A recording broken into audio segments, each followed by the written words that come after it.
तो अब रहा हमारा एमएचटीसीटी एग्जाम पैटर्न और उसका सिलेबस। तो देखो, आपको मालूम होना चाहिए कि ऑलरेडी अगर देखा जाए तो ये दो पार्ट है, पीसीएम और पीसीबी है, जिसके अंदर फिजिक्स और केमिस्ट्री तो कंपलसरी है, जिसको पेपर 2 के नाम से पुकार सकते हो आप, या पेपर 1 के कोई एक पेपर मान लो उसको। तो फिजिक्स और केमिस्ट्री टोटल मिलाकर 100 क्वेश्चंस होते हैं, 100 मार्क्स का होता है। मतलब एक क्वेश्चन 1 मार्क का रहेगा। तो 50 क्वेश्चंस फिजिक्स से आते हैं, 50 क्वेश्चंस केमिस्ट्री से आते हैं। सबसे पहली बात, ये तो कंपलसरी है। और उनमें से 10 क्वेश्चंस 11th स्टैंडर्ड से आता है, और बाकी 40 क्वेश्चंस किससे आते हैं? 12th स्टैंडर्ड से। तभी जाके क्या होगा, 20 और 80% का कॉम्बिनेशन बैठेगा। दूसरी बात, उसके साथ साथ आपको ये भी याद रखना है कि जो मैथमेटिक्स होता है, मैथमेटिक्स के अंदर टोटल मिलाकर कितने क्वेश्चंस होते हैं? 50 क्वेश्चंस होते हैं, और एक क्वेश्चन 2 मार्क्स का होता है, तो 100 मार्क्स वो भी हो गया।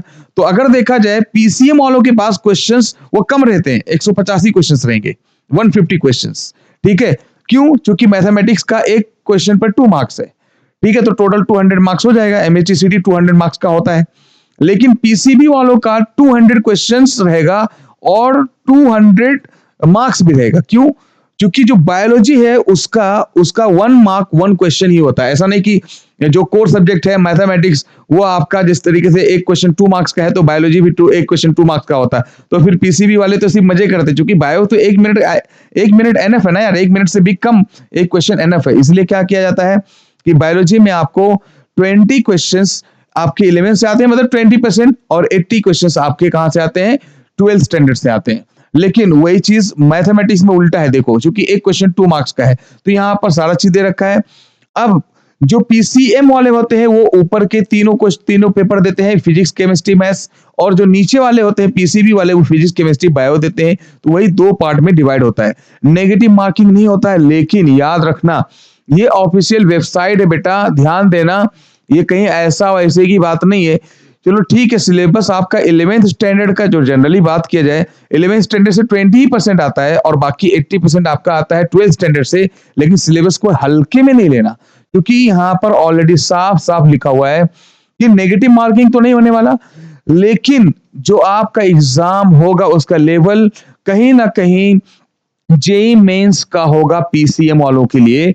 और जो मैथमेटिक्स होगा वो आपका मैथमेटिक्स फिजिक्स केमिस्ट्री मैथ्स, वो पीसीएम वो जेई मेंस लेवल के होगा, लेवल पे होगा। और जो बायोलॉजी का होगा पेपर, वो कहीं ना कहीं नीट वालों के लेवल पर होगा।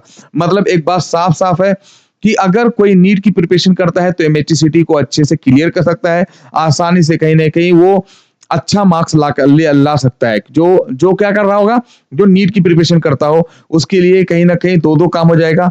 पीसीबी में आराम से मार्क्स आ जाएगा अपना सीईटी में, और जो जेई की प्रिपरेशन करते होंगे उनका भी फायदा होने वाला है, उनका भी बहुत आसानी से कहीं ना कहीं सिलेक्शन हो सकता है, क्योंकि वो ऑलरेडी जेई मेंस का क्वेश्चन कर रहे होंगे। तो इसमें इतना भी डिफिकल्ट लेवल नहीं होने वाला, जो जेई मेंस बोला है, लेकिन वहां तक जाएगा वो एग्जैक्टली नहीं रहने वाला, तो थोड़ा सा आसान रहता है।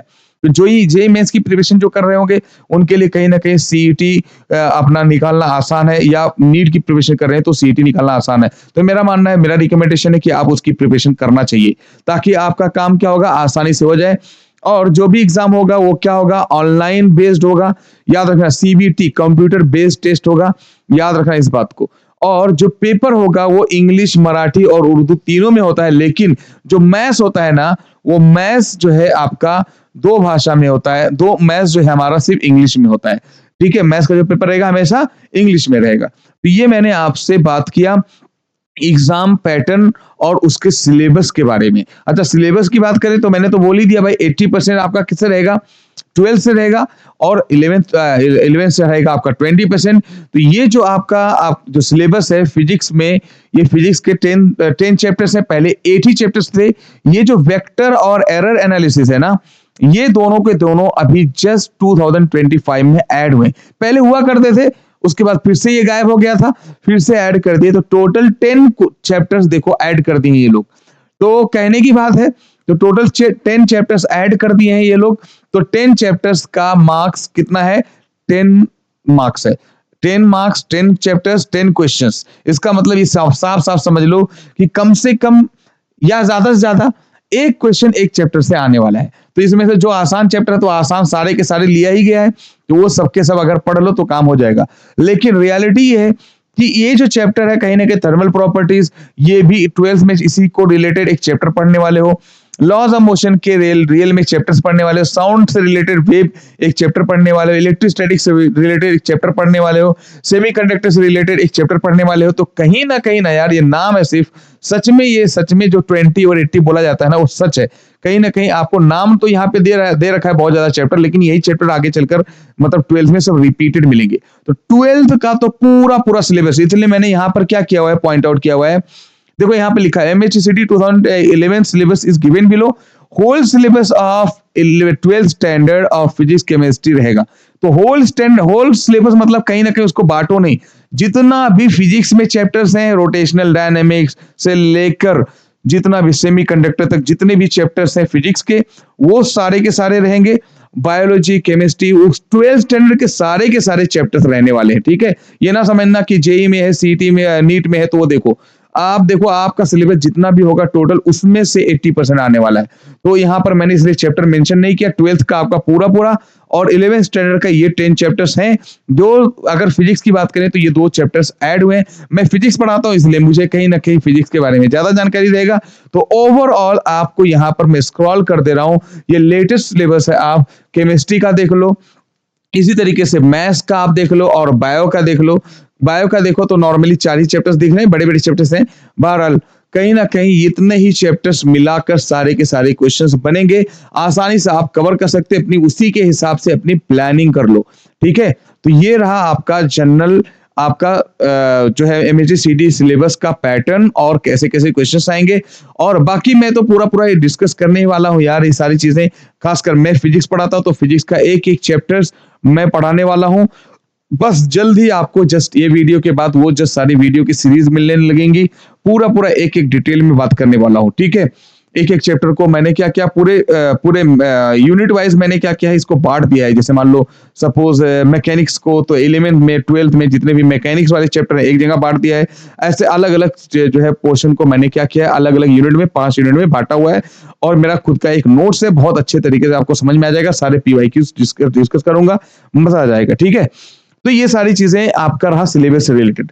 उसके बाद आपका जो है हमारा जो है PCB और PCM में कौन चूज करें, क्यों चूज करें, ये भी तो मालूम होना चाहिए यार। लोगों को ये नहीं मालूम है कि आपको PCM लेना है, PCB लेना है, कुछ मालूम ही नहीं है।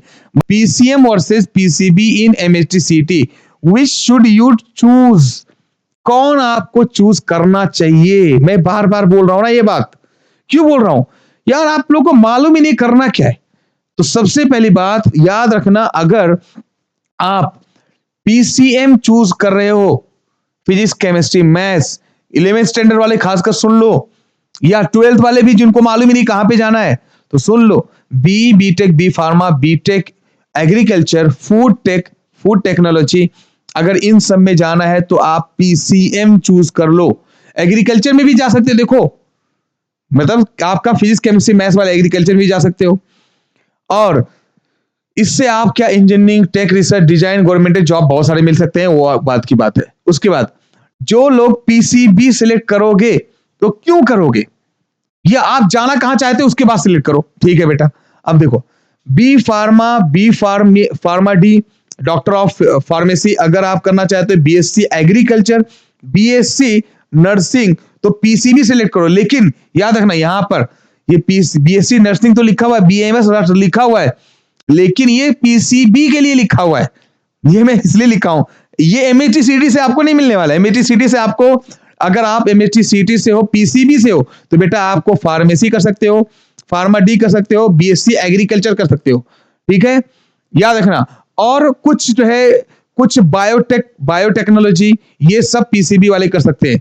ठीक है, तो हेल्थ केयर और फार्मा, एग्रीकल्चर, लाइफ साइंस में अगर जाना है तो PCB सिलेक्ट किया करो। नर्सिंग में जाना है तो उसके लिए एग्जाम अलग देना पड़ेगा, पहले बता रहा हूं। BMS जाना है तो अलग एग्जाम देना पड़ेगा, नीट का देना पड़ेगा। ये पहले क्लियर कराओ, नहीं तो बाद में बोलोगे सर आपने लिखा हुआ था। ये सब मैं PCM की बात कर रहा हूं। सिलेक्ट आपको जाना कहां है उसके हिसाब से सिलेक्ट करने की बात कर रहा हूं। ओके,